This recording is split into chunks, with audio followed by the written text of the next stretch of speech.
I hate to admit it, and I certainly hate to say it, but the truth of the matter is, I have made some mistakes in my life as a collector. And if I were to guess, I would assume that you have too. So, what are they? What can you do to come back from these mistakes? Well, that is the question, and the answer to that and more is coming up next.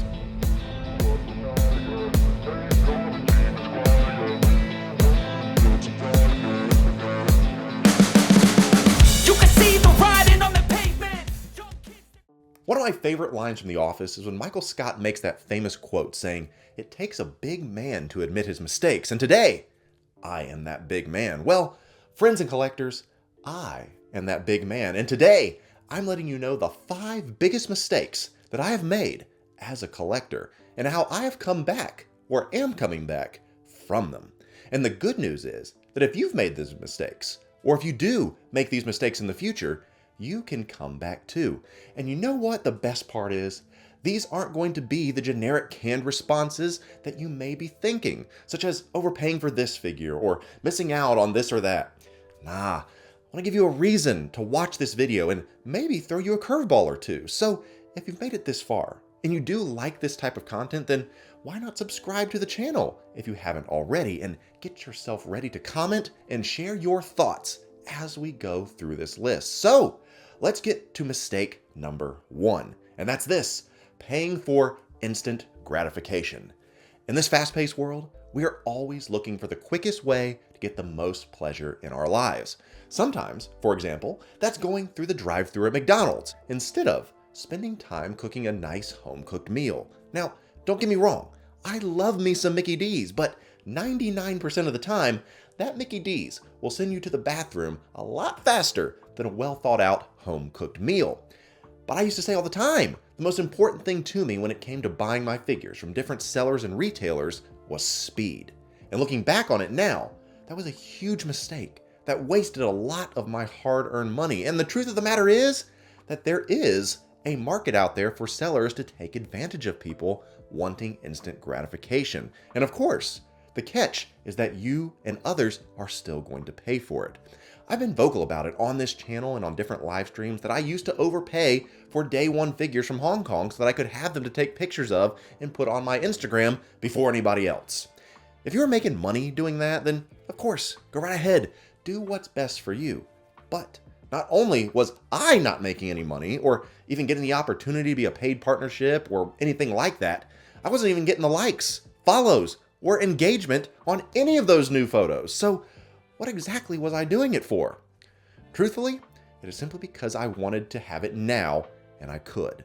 But the reality is that I would love to go on another vacation with that money that I wasted to have those figures now. So do as I say, and also as I do, and don't overpay for instant gratification, because in the end, just like McDonald's, you feel like shit. Now, mistake number 2, collecting backwards with no foresight. Now, this one's a little bit tricky, but I want to make sure to explain it properly. If you're getting into the Hot Toys and 1/6 collectible game right now, you've obviously missed some really great figures and really great releases, and you may be saying, "Whoa, I need this figure," and I get that. I really do. I did not amass this collection simply by getting them all upon release. It's just not possible. However, where the danger lies and where mistakes are made is not collecting backwards, but, as I said, collecting backwards with no foresight. And in other words, no real plan or forward-thinking mentality. But let me expand on that. We are currently living in the golden age of collecting, where not only are some of our favorite characters and heroes are being made, but also an unprecedented increase in reissues and 2.0s. Now, I've done videos before on this channel about the reality of reissues, and I will stand by the fact that for a majority of figures out there, there will not be reissues coming anytime soon. But where foresight comes into play is knowing when to pull the trigger on something wisely, or being more calculated and waiting for a hopeful re-release. Of course, there's no science to this, and there's no groundbreaking new revelation for me to give you either.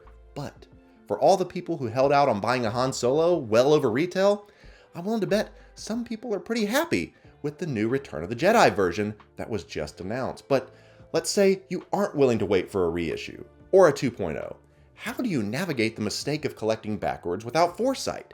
And the answer is simple, and it's one word: patience. Patience will make or break you in this hobby.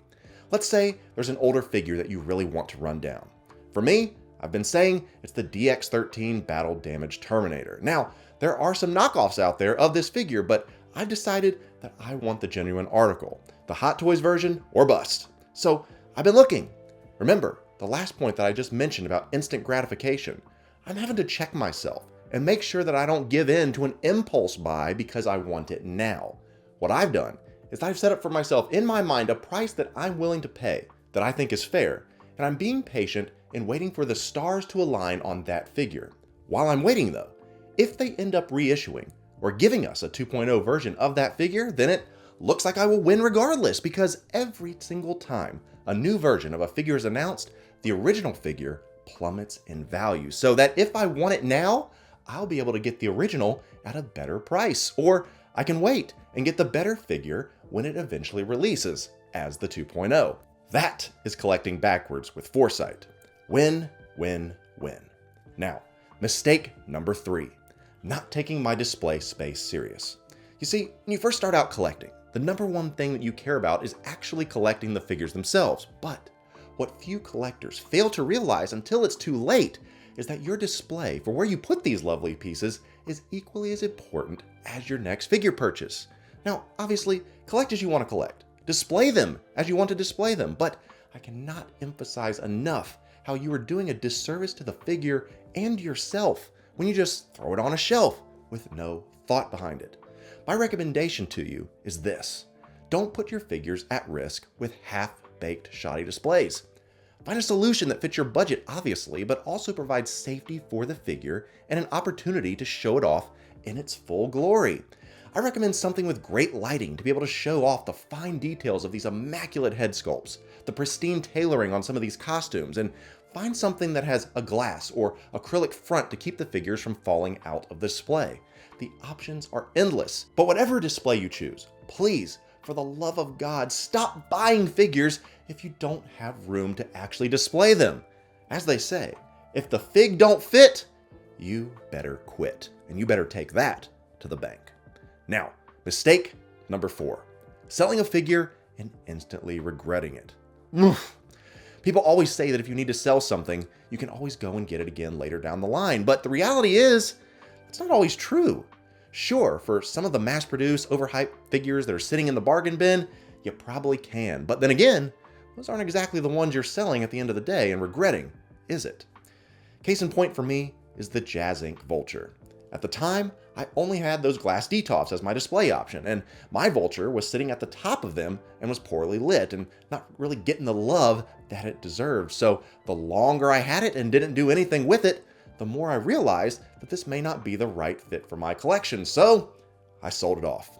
Fast forward to today, and I have these new custom displays that could certainly fit that 30-inch Vulture wing, and now I don't have a Vulture, and I regret it every day. But everyone always says you can always just get it again, right? Well, not for the price that I originally purchased it for, that's for sure. So now I'm left scouring the internet for buy-sell trades and different marketplaces, hoping to come across a fair deal on that Jazz Inc. Vulture, but to no avail. So what can you learn from me at the end of all this turmoil? Is that if you're selling, make sure that this is a figure you really need to sell. Look, I get it. During these tough times, a lot of us are selling more things just to get by. So what I'm saying is that if you have 2 things for sale, one in each hand, give each a hard look. See if there's anything you care less for and see if you can swap it out. But if you do need to move it on, just make sure you aren't going to regret it 6 months from now.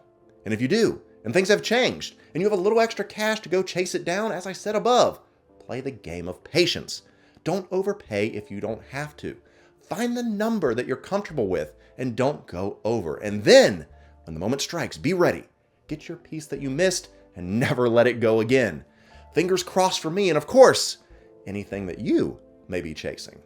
And finally, mistake number 5, buying to invest rather than enjoy. Yep, I said it. I ended up buying more things than I actually needed because I thought at the time that the market could not fail.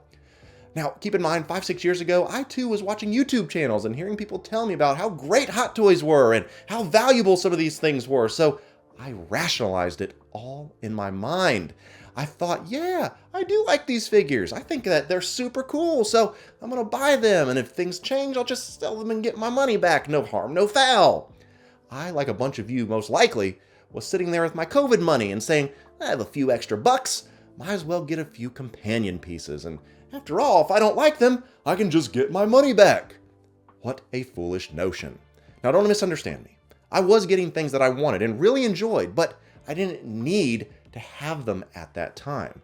I could have been patient and found better deals on them later on and down the line, but I just kept telling myself that if things ever went sour, I would break even and maybe on some make some money on some of these figures. I saw them as a safe collecting option. After all, when I got into Hot Toys, I just left the world of Marvel Legends and Funko Pops and took losses when I did sell them, so this line of collecting had to be better, I thought, right?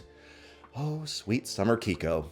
Don't make the mistake of buying any of these figures with the mindset of them being anything other than a depreciating asset, because that's what they are at the end of the day. If you're looking for some real ROI and investment opportunities, message me and I'll get you with my financial planner and we'll get you set up to make some smarter decision. I kid, of course. Well, that's going to do it for us here today. The 5 biggest mistakes I've made as a collector and how to avoid them or come back from them. What do you think? Am I crazy? Have you made some of these mistakes before? Have I changed your mind to avoid doing some of these things in the future? Well, let me know down in the comments below. It's your turn to respond. If you're not yet subscribed to this channel, of course, make sure you do that now. Hit me with that like if you've not done so already, and stay tuned for the aftermath of what happened to all my boxes. As you saw in my last video, I'd love to give you an update on that and answer some of your questions, such as, what did you do with all the accessories? All that and more is coming up soon, where I will, of course, be seeing you in our next video.